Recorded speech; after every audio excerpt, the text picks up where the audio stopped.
Pagi ini judulnya adalah Move or Stay Still ya. Bergerak atau tetap diam ya. Mari baca bersama saya sama-sama bergerak atau tetap diam. 2, 3. Ayo konsentrasi, semangat. Sekali lagi 2, 3. Bergerak atau tetap diam. Bilang sama sebelah saudara. Itu pertanyaan buat saya. Sebelah tengok sebelahnya, jangan diam saja saudara ya. Bilang, itu pertanyaan buat saya gitu. Kok gak berani nengok saudara ya? Ya, bergerak atau tetap diam. Saudara masih dalam tema bulan ini, Health to Rise. Disembuhkan untuk bangkit, disembuhkan untuk melangkah. Nah, subtema hari ini adalah bergerak atau tetap diam. Ya. Jadi doa saya gini, Bapak Ibu usahakan setiap minggu hadir karena ini khotbah serial ya, serial. Jadi bersambung terus, saudara. Saya rindu kita menghidupi firman secara sistematis. Karena Tuhan kita Tuhan yang tertib, amin. Mari buka bersama saya Lukas pasal yang kelima. Lukas 5 ayat 1 sampai ayat yang kelima. Lukas 5 ayat 1 sampai ayat yang kelima. Mari kita baca sama-sama 2, 3. Pada suatu kali Yesus berdiri di pantai danau Genesaret. Terus sedang orang banyak mengerumuni dia hendak mendengarkan firman Allah. Ia melihat 2 perahu di tepi pantai. Nelayan-nelayannya telah turun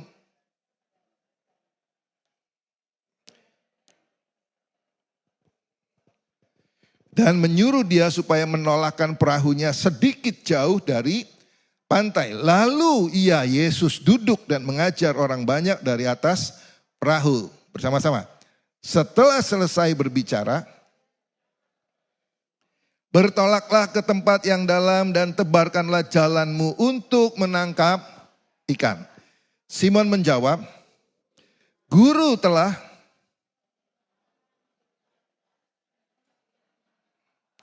tetapi karena engkau menyuruhnya, aku akan menebarkan jala juga. Ya, cepat saja, ayat kelima kalau saudara baca, ayat yang kelima dikatakan gini. Guru telah sepanjang malam kami bekerja keras dan kami tidak menangkap apa-apa. Tetapi karena engkau menyuruhnya, aku akan menebarkan jala. Dari ayat yang kelima, dari ayat 5, ada 3 hal yang dikerjakan Yesus. Ada 3 hal yang ingin saya sampaikan buat Bapak Ibu. Yang pertama adalah Petrus buka hati. Ya, buka hati. Ya, minggu lalu juga saya sudah sampaikan. Syarat untuk disembuhkan adalah datang pada Yesus, buka hati, lepaskan kendali. Nah kita next ya, kita masuk lebih dalam ya. Apa yang dilakukan Petrus? Pertama dia buka hati. Ya, buka hati ini bicara tentang pengakuan. Dia berkata gini, Guru sepanjang malam. Nah itu satu pengakuan. Ya. Dia membuka hati keberadaannya seperti apa. Nah dikatakan gini, Guru sepanjang malam kami bekerja keras dan tidak menangkap apa-apa. Ya. Step pertama untuk disembuhkan, buka hati, berikan pengakuan diri di hadapan Tuhan. Yang kedua, dikatakan kami tidak menangkap apa-apa, tetapi lepaskan kendali. Ya. Petrus berkata gini, tetapi karena engkau menyuruhnya, dia lepaskan kendali dia.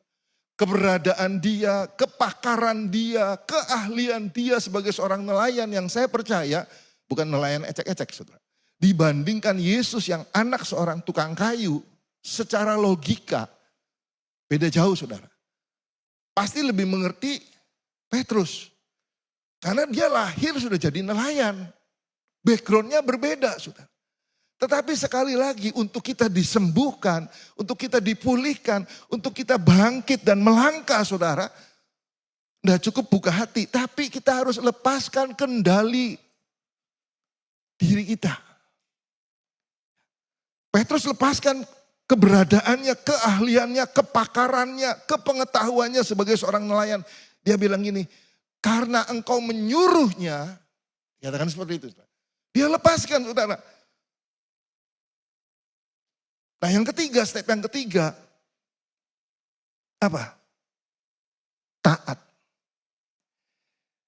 Ada banyak orang buka hati, benar lepaskan kendali. Tetapi berhenti sampai di situ. Dia tidak berani melangkah lebih dalam lagi. Dia tidak berani melangkah lebih jauh lagi. Apa itu? Taat. Pasti apa? Oh, tak pikirkan dulu, tak pertimbangkan dulu. Tunggu, minta konfirmasi Tuhan. Kelihatannya rohani. Makanya tadi judulnya kan bilang, bergerak atau diam. Kalau bergerak saudara, maka stepnya berikutnya apa? Taat. Ya, taat. Ya. Tetapi karena engkau menyuruhnya, kata Petrus. Masih ingat kalimat berikutnya apa? Aku akan menebarkan jala juga. Gitu. Aku akan menebarkan jala juga, saudara. Nah, saudara, taat itu bicara tentang manifestasi dari buka hati dan lepaskan kendali. Anda buka hati, lepaskan kendali tapi tidak melakukan apa-apa, saudara. Nothing, percuma, saudara. Tapi kalau kita buka hati, lepaskan kendali, kemudian kita do something, taat, melakukan apa yang Tuhan suruh, firman sampaikan, saudara lakukan. Itu manifestasi, saudara. Ya. Manifestasi dari buka hati dan lepaskan kendali. Ketaatan adalah iman yang kelihatan. Jadi gampang saja saudara. Mau lihat seseorang itu beriman atau tidak, punya iman atau tidak, menghidupi iman atau tidak, lihat ketaatannya. Kalau dia tidak ada ketaatan, tidak melakukan apa-apa saudara, tanda tanya besar. Tanda tanya besar. Jadi biasanya kalau buka hati lepaskan kendali harus diikuti dengan taat. Karena ketaatan itu bentuk dari iman yang kelihatan. Nah setelah melakukan 3 hal ini saudara perhatikan. Ya, dampak dari 3 hal yang Petrus lakukan dan saya percaya. Ketika saudara dan saya melakukan 3 hal ini dalam kehidupan, dalam pengiringan kita kepada Kristus saudara. Maka ada 4 hal yang Yesus akan kerjakan. Dampak dari 3 hal yang kita kerjakan. Yang pertama adalah Yesus akan menyatakan kuasanya. Yesus akan bertindak. Coba buka. Lukas 5 ayat 6. Kita baca sama-sama. Lukas 5 ayat 6. Kita baca ya. 2, 3. Dan apa? Setelah mereka melakukannya, mereka menangkap sejumlah besar ikan sehingga jala mereka mulai koyak. Perhatikan urutannya saudara. Alkitab itu bagus loh. Kalau kita baca perlahan-lahan, kita renungkan perlahan-lahan, kita dalemi perlahan-lahan. Itu sistematis loh. Berapa yang saudara percaya bahwa Tuhan kita itu Tuhan yang sistematis saudara. Luar biasa. Ya, buka hati, lepaskan kendali, taat. Baru ayat yang ke-6 dikatakan gini. Mereka melakukannya, mereka menangkap sejumlah besar ikan. Sehingga jala mereka mulai koyak. Beda jauh. Terjadi mujizat. Dari tidak apa-apa, sepanjang malam mereka bekerja keras dan tidak menangkap apa-apa. Tapi ketika buka hati, lepaskan kendali, taat. Mujizat terjadi. Alkitab katakan mereka menangkap sejumlah ikan sampai jala mereka mulai koyak, hampir koyak. Saudara nangkep?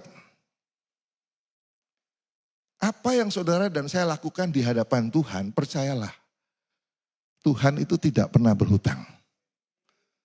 Tuhan itu tidak menyia-nyiakan jerih lelah. Makanya 1 Korintus 15 ayat 58, gak perlu dibuka ya, nanti baca di rumah. 1 Korintus 15 ayat 58, jerih lelah persekutuan kita di dalam Tuhan, Paulus berkata ini, tidak sia-sia. Tuhan kasih upah. Upahnya apa? Banyak hal saudara, Anda sehat itu upah. Anda selamat, itu upah. Anda dapat pekerjaan, usaha, bisnis, karir, itu upah. Dari ketaatan yang saudara kerjakan. Nah, di sini dikatakan gini, mereka nangkap sejumlah besar ikan. Luar biasa, saya dapat pengertian baru gini saudara. Ini bicara bukan tentang ikan sebetulnya. Mujizat yang mereka terima, yang mereka alami saudara, itu bukan tentang ikan. Tapi itu tentang otoritas. Ya. Tentang bagaimana Yesus memperlihatkan dirinya sebagai Allah yang berkuasa. Sebagai Allah yang berkuasa atas alam, waktu, dan hasil. Jadi dengar baik-baik. Kalau Yesus melakukan sesuatu yang besar buat saudara dan saya. Di mata Yesus, bukan berkatnya saudara. Kita melihatnya berkat. Wih, dapat sejumlah besar ikan. Wih, diberkati. No. Tujuan utama dari Yesus melakukan perkara-perkara ajaib mujizat besar semata-mata Yesus ingin menunjukkan keberadaan siapa dia sebenarnya. Dia Allah yang berkuasa atas alam semesta, atas waktu, atas hasil.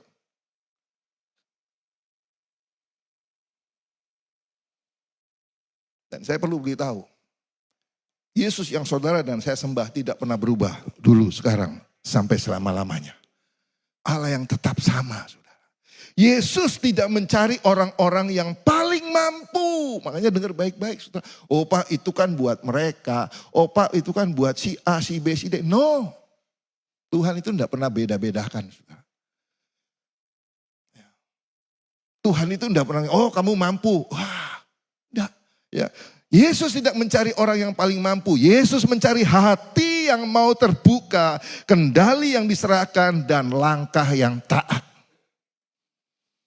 Artinya siapapun di antara kita di ruangan ini, bahkan mungkin di rumah yang dengar firman ini, siapapun Anda, pandang Anda mau buka hati, serahkan kendali, taat, Anda pasti dipulihkan. Kuasa Tuhan akan bekerja. Yesus akan bertindak. Lihat baik-baik, pola kerajaan Allah. Ya. Baca sama-sama 2-3, pola kerajaan Allah apa? Buka hati, lepaskan kendali, taat, Yesus bertindak. Kalau Anda sedang membutuhkan pertolongan, cross check. Kita sudah buka hati sungguh-sungguh belum? Kita sudah lepaskan kendali belum? Atau kepalanya dilepas, ekornya dipegang, saudara. Itu bukan melepaskan kendali, saudara. Itu masih ngatur, saudara. Periksa. Alkitab memberi contoh banyak, saudara. Musa. Perhatikan Musa. Siapa Musa, saudara?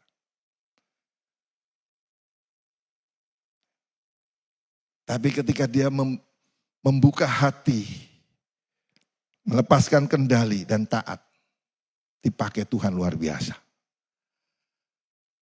Waktu Tuhan menjumpai Musa, maka kalimat pertama yang Musa sampaikan ketika Tuhan bilang, kamu akan memimpin bangsa Israel. Pertanyaannya ini, siapa aku Tuhan? Aku ini kan petah lidah. Aku tidak mampu ngomong. Nah, ini dengar baik-baik nih. Ya, siapa yang selama ini selalu merasa gini, aku kan gak bisa ngomong, aku kan gak bisa pintar ngomong. Musa itu petah lidah. Gak bisa ngomong, saudara. Tapi Tuhan pakai luar biasa menjadi pemimpin bangsa Israel untuk keluar dari perbudakan. Siapa lagi? Yosua. Siapa Yosua, saudara? Alkitab mencatat Yosua itu bujang. Abdi Musa. Jongos. Jongos, saudara. Tapi perhatikan. Ya, Tuhan pakai untuk membawa bangsa Israel masuk tanah perjanjian. Melewati apa? Sungai Yordan. Merobohkan tembok Yeriko. Gak masuk akal, saudara. Ya. Mereka ini orang-orang yang gak masuk akal, tapi mereka, bukan gak masuk akal, mereka adalah orang-orang yang punya rasio menurut saya, punya logika, saudara. Tapi mereka lepaskan kendali. Percaya sama Tuhan, taat.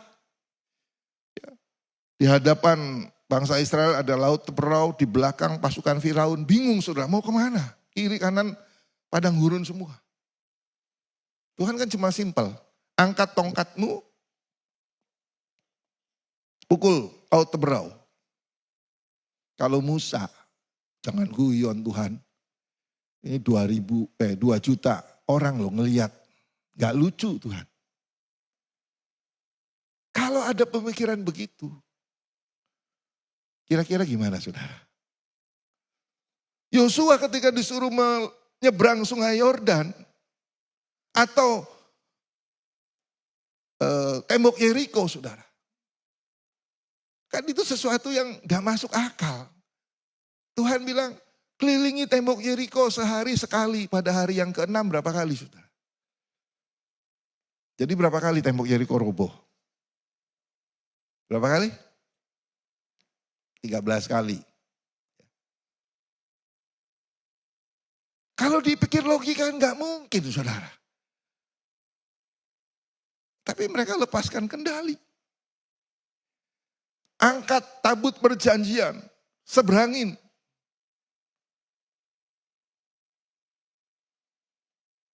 Perhatikan saudara. Mujizat datang setelah ketaatan, bukan sebelum. Dengar baik-baik. Kalau Anda nggak taat, jangan pernah berharap mujizat terjadi.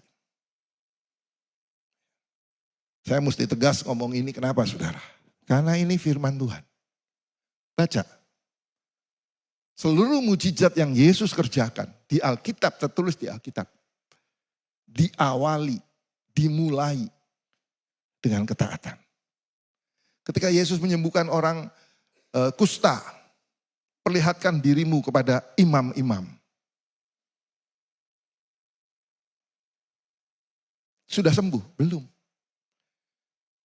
Tapi ketika 10 orang kusta ini melepaskan kendali mereka, karena mereka tahu saudara waktu itu kusta tidak boleh dekat, dikucilkan. Kalau dekat bahaya dilemparin batu. Saudara. Dilepaskan ketakutan mereka. Jalan. Sementara mereka berjalan, Alkitab berkata gini, 10 orang kusta itu sembuh.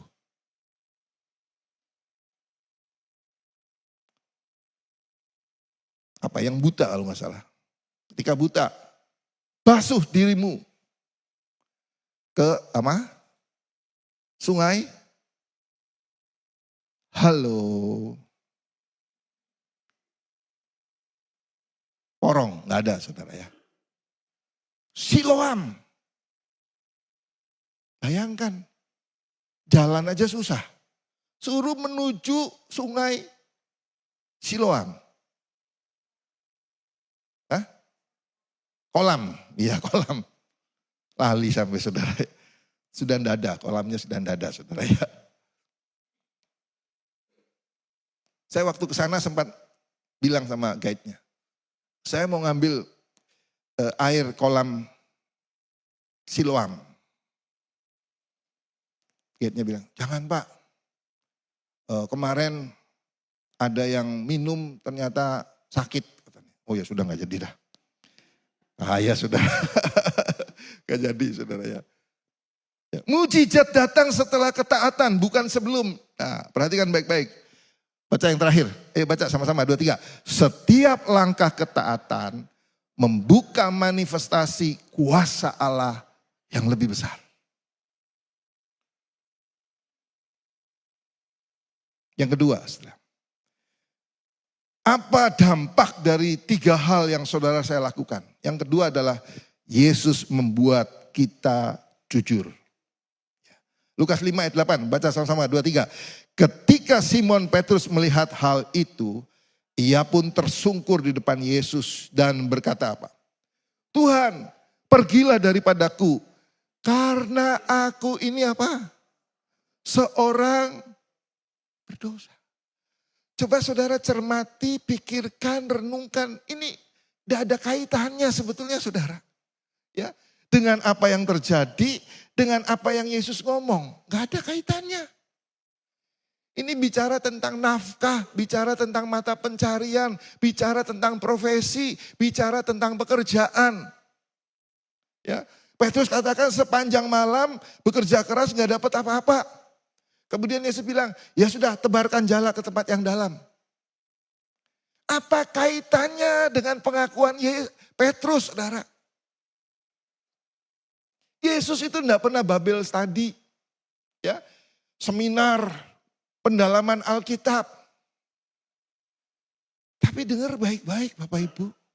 Kalau Anda benar-benar buka hati, Anda benar-benar melepaskan kendali diri sendiri, serahkan kepada Tuhan. Kemudian Anda taat, saya mau bilang, Tuhan Yesus akan buka seluruh hidup saudara.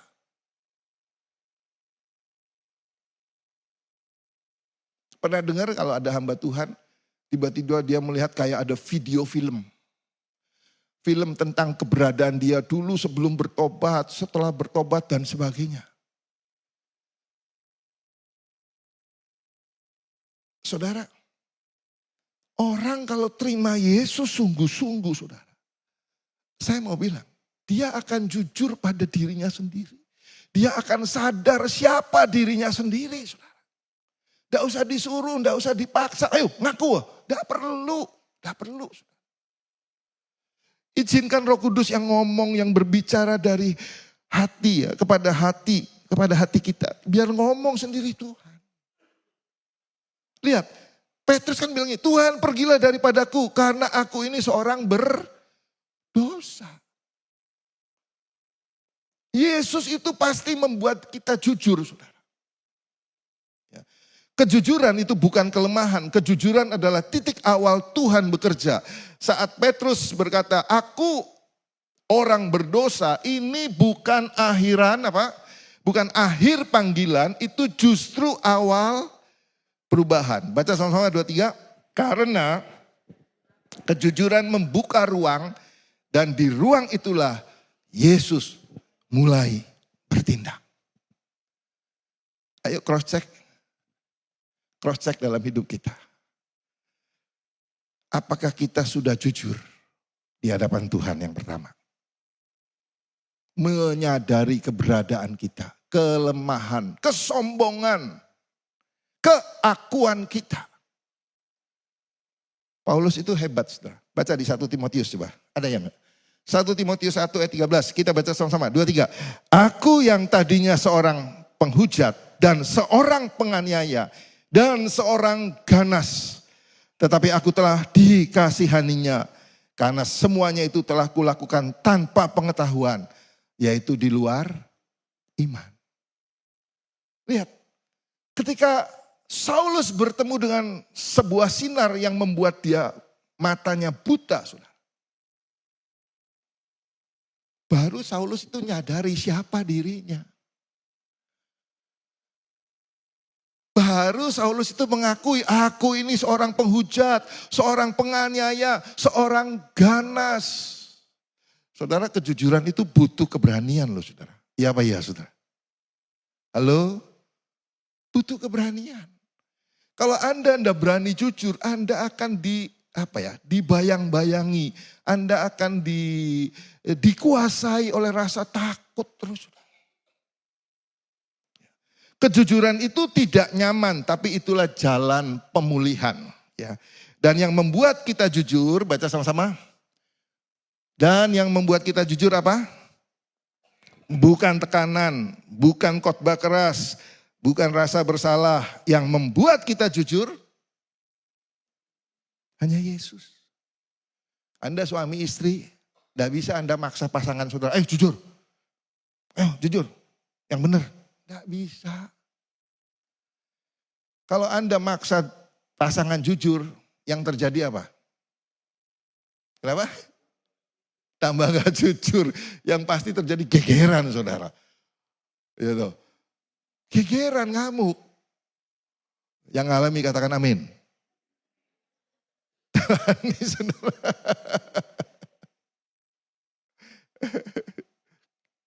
Sudahlah.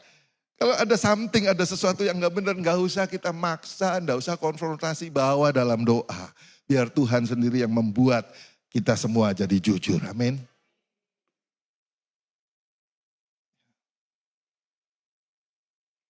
Seperti itu saudara. Ya, ya. Nah ini, ayo yang terakhir ini, baca nih yang ini. Baca ya. Ya. Kalau apa? Yang kuat, ini senang saya, baca ini senang. Ayo yang kuat, 2, 3.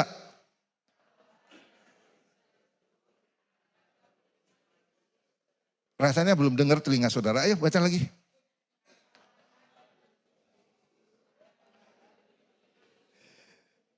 Kalau Anda belum bisa jujur, itu artinya Anda belum terima Yesus seutuhnya. Yang datang suami istri senggol pasangannya. Kena lu ya, gitu, saudara ya. Jujur. Ya. Terus, ayo sekali lagi, 2, 3. Karena hanya hati yang jujur yang siap dipulihkan. Dan hanya yang dipulihkan yang siap melangkah ke panggilan. Ya. Yang ketiga, dampak yang ketiga, Yesus memberi arah. Lukas 5 ayat 10. Lukas 5 ayat 10. Kita baca sama-sama. Lukas 5 ayat 10. 2, 3. Demikian juga Yakobus dan Yohanes, anak-anak Zebedius yang menjadi teman Simon. Kata Yesus kepada mereka apa? Jangan takut. Mulai dari sekarang engkau akan menjala manusia. Saudara, ikut Tuhan itu luar biasa dahsyat, saudara. Kalau kita mau buka hati, lepaskan kendali, kemudian kita taat, saudara. Tuhan itu tidak pernah membiarkan. Firman itu pelita bagi kaki kita, terang bagi jalan kita. Yesus itu akan menuntun saudara. Amin. Yang pertama, dia akan memberi kuasa. Dia pasti bertindak, saudara. Dengan ketaatan yang saudara lakukan, dia pasti bertindak. Gak mungkin dibiarkan. Pasti bertindak. Yang kedua, Yesus akan membuat kita ini jujur. Jujur dengan keberadaan kita. Jujur dengan apa yang kita sedang alami, saudara. Jujur dengan segala kesalahan, dengan dosa, perbuatan-perbuatan kita. Jujur. Memampukan kita untuk ngaku jujur. Yang ketiga, Yesus itu memberi arah. Ya. Perhatikan, jangan takut, mulai dari sekarang. Apa artinya, saudara? Mulai dari sekarang, kita punya bab yang baru. Kita punya arah yang baru. Kita punya irama hidup yang baru, berubah. Saulus berubah, saudara. Begitu terima Yesus, berubah. Ya. Hidup kita dimulai dari kelahiran baru. Ya.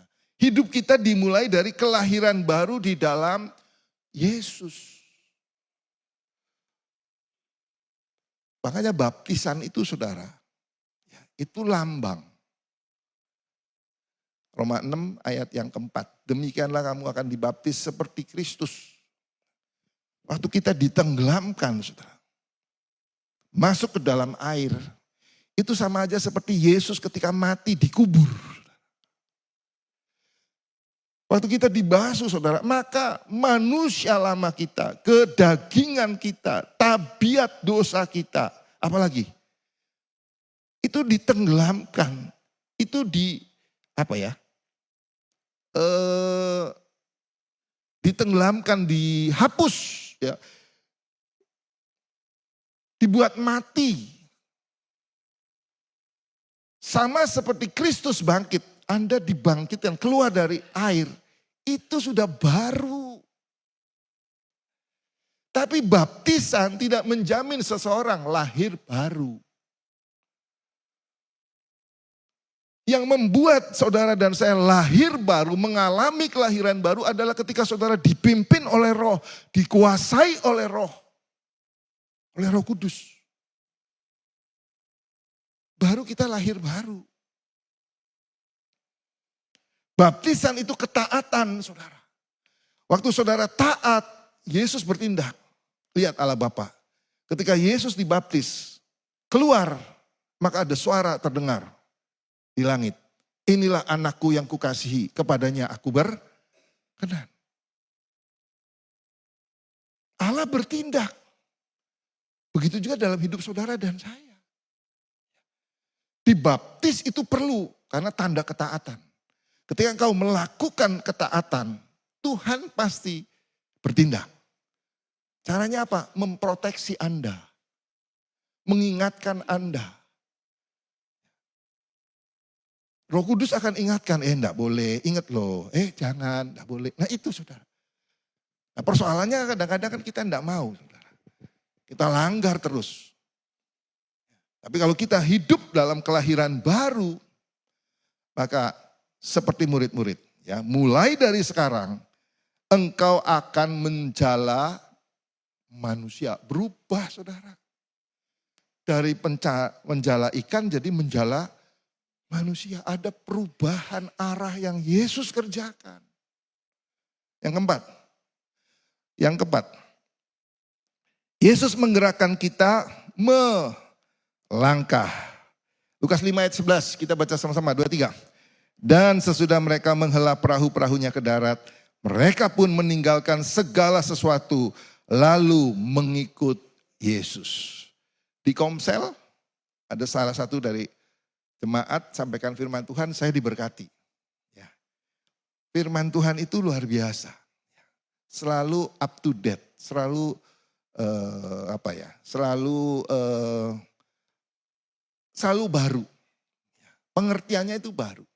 Nah, di Komsel ini, yang belum pernah ikut Komsel, angkat tangan. Masih ada 11 bulan, 10 bulan. Ayo Komsel ya. Komsel Selasa depan di rumah saya undang. Kalau Anda datang semua, saya kasih makanan. Tapi beneran datang. Nanti sudah disiapin makanan, gak datang. Siapa yang makan? Ngabisin saudara ya. Haleluya ya. Lihat saudara, Lukas 5 ayat 11. Dan sesudah mereka menghela perahu-perahu ke darat, mereka pun meninggalkan segala sesuatu lalu mengikut Yesus. Ya di Komsel saya sampai lupa. Kadang-kadang saya pulang ditegur Bulani. Kamu itu loh ya, kalau khotbah cerita sepotong-potong, bikin penasaran saja. Loh yang penasaran dia saudara. Di Komsel itu yang bawa firman bagus saudara, saya diberkati. Dia bilang ini. Kebanyakan yang terjadi, jemaat orang percaya, ketika diberkati, maka yang mereka kejar berkatnya. Tapi ayat ini kan lain saudara. Ya. Dan sesudah mereka menghela perahu-perahunya ke darat, artinya setelah menangkap sejumlah ikan, di mana jalannya hampir koyak.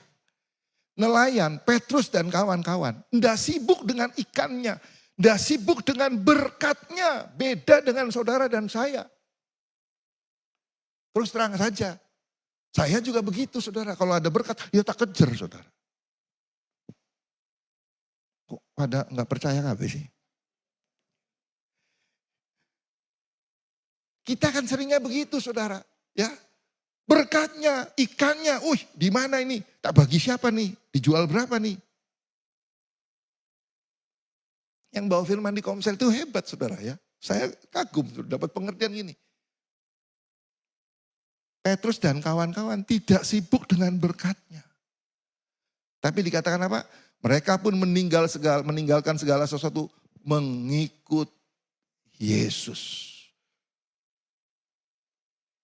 Bukan berkatnya tapi yang dikejar pemberi berkatnya, pembuat berkatnya. Itu yang harus terjadi. Nah, di ayat ini saudara saya dapat pengertian gini. Ketika Petrus dan kawan-kawan meninggalkan ikan kemudian ikut Yesus, itu bukan emosi sesaat saudara. Bukan euforia, bukan saudara. Tapi ini reposisi hidup. Orang yang terima Yesus harus mengalami reposisi hidup, saudara. Ya, reposisi hidup yang seperti apa? Mereka tidak berhenti bekerja, tetap bekerja, saudara. Tapi mereka berhenti mengendalikan diri. Berhenti mengendalikan diri. Ayo klik.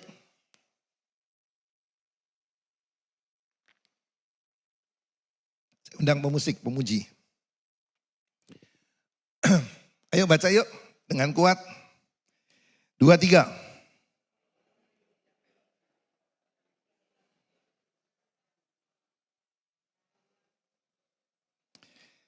Ayo bangun. Capek. Bangun. Ayo bangun. Bangun. Ya bangun ayo. Berhadap-hadapan. Ayo berhadap-hadapan. Yang suami istri berhadap-hadapan, yang enggak suami istri enggak apa-apa berhadap-hadapan aja kok. Ayo cari ya. Ya. Ayo baca kalimat ini.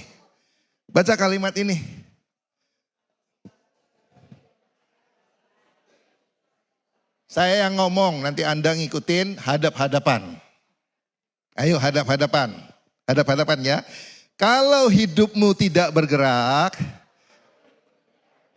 jangan ngomong tok, ditoel ke, digebuk ke, dicubit ke. Ayo ngomong. 2, 3. Kalau hidupmu tidak bergerak, itu artinya Yesus sedang ditolak.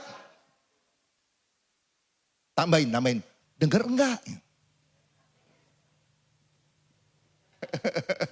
Terus jangan sebut masih proses, itu penolakan yang disamarkan. Ya, kalau Anda enggak bergerak, jangan bilang, iya proses, jangan saudara. Itu sudah pasti, Yesus ditolak. Makanya judulnya bergerak atau diam. Terus, baca yang kedua. Ya, kalau hari ini Anda tidak melangkah, bukan karena Tuhan belum bicara, tapi karena Anda memilih tetap nyaman. Tambahin dong, kasihan deh lu.